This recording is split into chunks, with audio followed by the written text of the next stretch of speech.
Welcome to lesson 4, personal safety. In this lesson, we're going to show you a couple of swimming and rescue skills and a little bit of first aid.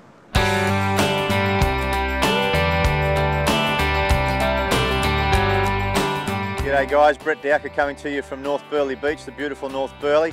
Today we're just going to talk about a few tips to do with surf safety and try and help out those new learner surfers as they go about their business.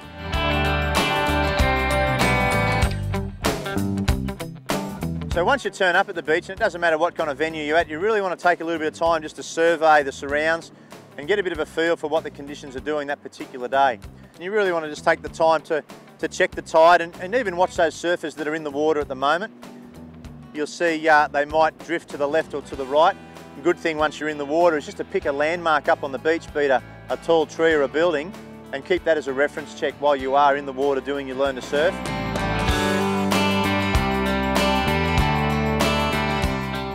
If you were to get into trouble, there's a couple of basic things you need to know.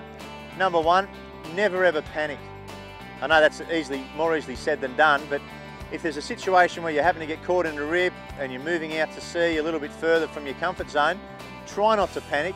You'll conserve a lot more energy if you just float on your back and just sort of lull there, just treading water.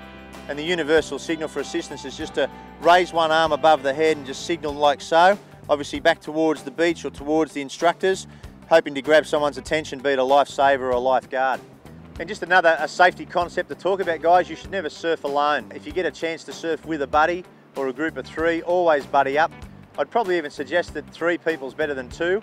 That way, if one person does get in trouble, one can stay with them and the third person can go and seek some assistance and some help.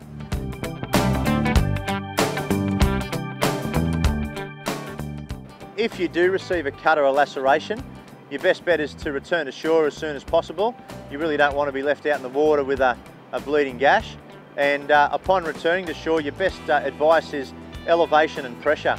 So apply pressure to the wound to try and close off and to stem the bleeding. And if it's on an area where you can elevate it, hold it up so that there's less blood that's going to be pumped to that particular area.